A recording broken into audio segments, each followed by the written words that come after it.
love the chase and the hunt, and I set the pace when I'm running. I always take what I want and I always give it 100. Don't need a bank, no I'm funded. Play the game like it's nothing. I'm always thankful for something. Don't take for granted, stay humble. Now wake up! Hi everybody and welcome to this week's episode of This is CorbinCenter, and I want to start it off with a very special shout out here.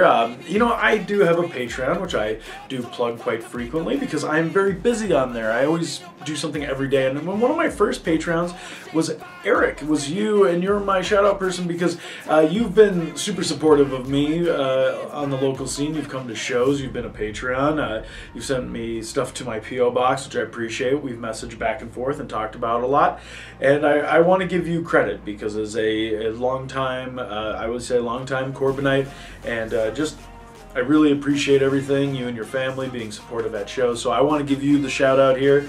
Thank you so much, and I'm glad that you've been so supportive for so long. But let's dive right in. We're looking at Pro Wrestling Battleground was my only event this past weekend, and at Pro Wrestling Battleground I wrestled Shane Black. I am no stranger to Shane Black. I've wrestled Shane Black before in the singles. I've wrestled him at Pro Wrestling Battleground. We did a street fight for the tag team titles. Fans brought, well, we brought the dodgeballs out, but fans decided to turn it into incorporating dodgeball into the match, and I've had really not so great luck with fan interaction since coming back from the pandemic. If you remember when Scott Steiner allowed a fan to punch me directly in the jaw, so there was that.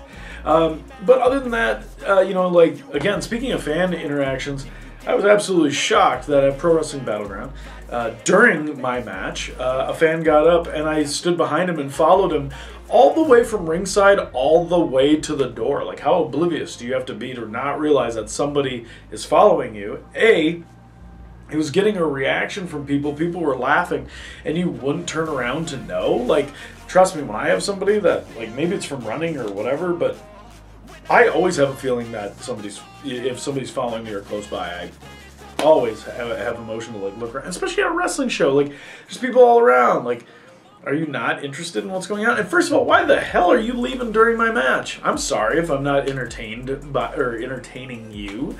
Jeez, maybe stay outside. Whatever it was. Anyway, back to Shane Black. I knew Shane was going to bring all the water in the world, and it's very important, you know, as wrestlers to stay hydrated. But this was a little too much. But you know, the ring was pretty doused afterwards. There was a lot of water all over the ring, and you know, again, that water got used in the finish of this match. Now, here's where I'm a little upset with Pro Wrestling Battleground. We know exactly what's going on. We know what this is, how this works, and the referee allowed the spray bottle to be used to grab the spray. That's a foreign object, no matter what. And people are like, well, what if you got hit with the spray bottle? Would that do any damage? I mean, it can. First of all, like, when you think about it, when people say this, I always want to grab something of equal weight, or equaler. I don't even think that's a word. Yeah, equal weight or density, and I want to just bop them with it. And then when they're like, "Ah, why'd you do that?" I'd be like, "That's what happened there." So again, like, I'm not saying like no one's gonna knock me out with the spray bottle unless if it's loaded with something or it's made out of metal or whatever, but to use this and to use it to have me slip free, to use this as a way to distract me by spraying me in the face. And again, I'm already sweaty. I have product in my hair to look good. So it just all ran together down my face, and then it got into my mouth and blah, blah, blah. So it was the least, losing the match was the least of my concerns, but I need to take this up with Pro Wrestling Battleground. And actually, I am not there at the next Pro Wrestling Battleground show. It's not because of this, but you know what, I think maybe it's okay to take a month off from there, which is okay. March isn't going to be exactly really busy. Let me cut into this upcoming schedule here. I don't really have anything until I show up at the sold-out event for the First Wrestling for the VFW. And as you know, First Wrestling also announced not only a VFW event on March 18th, the St. Paul Slammer, which is going to be in June on the 10th, and then the week after that, that will be WrestlePalooza. So obviously I'm going to have a couple other things like going to GalaxyCon and a couple other events. And my birthday falls on May 14th. I'm throwing it out there now because it's never too late to start thinking about getting me gifts. I mean, what can I say? That's the best gift ever, is getting me something. So, but yeah, so Battleground, I will be off on March 25th. I will not be there. I will be at GalaxyCon instead. So I have that. So that's where everything's looking. So it'll be interesting to see what they do in my absence. They're definitely not going to have the star power on that show without me being there. I've been there since 2010, and definitely when I'm not on the show, it definitely shows. I'm just throwing it out there. Just throwing it out there. Now, I feel like I shouldn't brag too much. I feel like I shouldn't say too many things because so many people embellish certain deals, like talk about how people are like some of the best wrestlers in the country, or they're like they're some of the top high flyers in the entire world, or best this and that.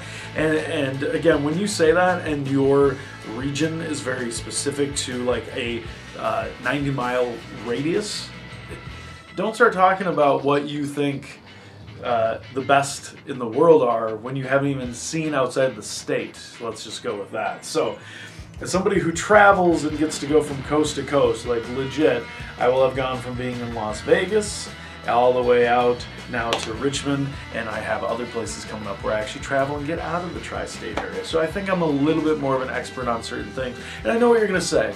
Hey Corbin, they can have their opinion. Maybe they think they're one of the best teams in the world, or best wrestlers in the world, best teams in the world, best high flyer in the world, all that stuff.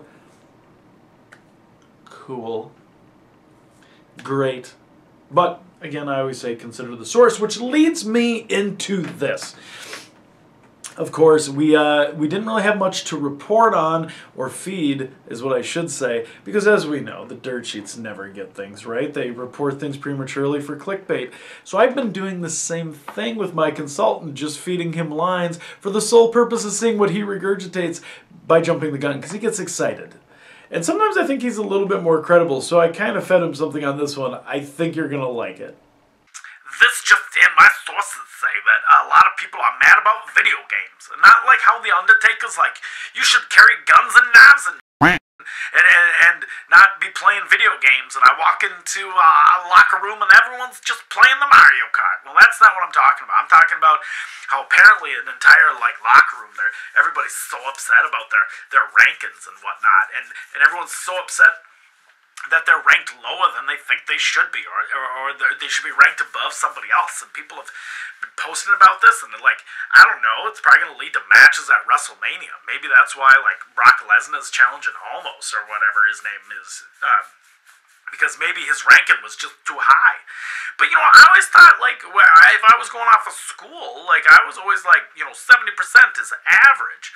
So the majority of people should be average, and then if you're failing as a wrestler, like if you're in the 50s or below 60s, like that, then you can be mad. But up until then, you don't need to be upset about nothing. Like, you're pretty good. Like, you're already on a game.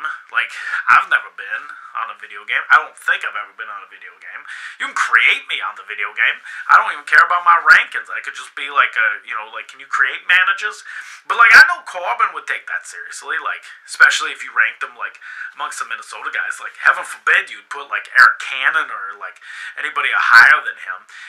But yeah, you know, like, I guess people get really sensitive about that and have like an ego on it. But like, if you're in the 88 or you're in 84, like, can you really tell the difference? I mean, I know I couldn't. And I know no one really cared about that if I brought a paper home like a B's a B. Let's just go with that. You know, I've never really been one to get weirded out about these kind of things, no matter what anybody says. And I honestly never really created myself on video games. That was never a thing. Never really wanted to. I always like to create weird characters on video games, so I didn't care about my ratings. Not a big issue. So, anyway, thank you for joining me on another episode of This is CorbinCenter, and of course, we will talk again next week. So please stay tuned, subscribe, follow me on all social media, and I will see you here next week.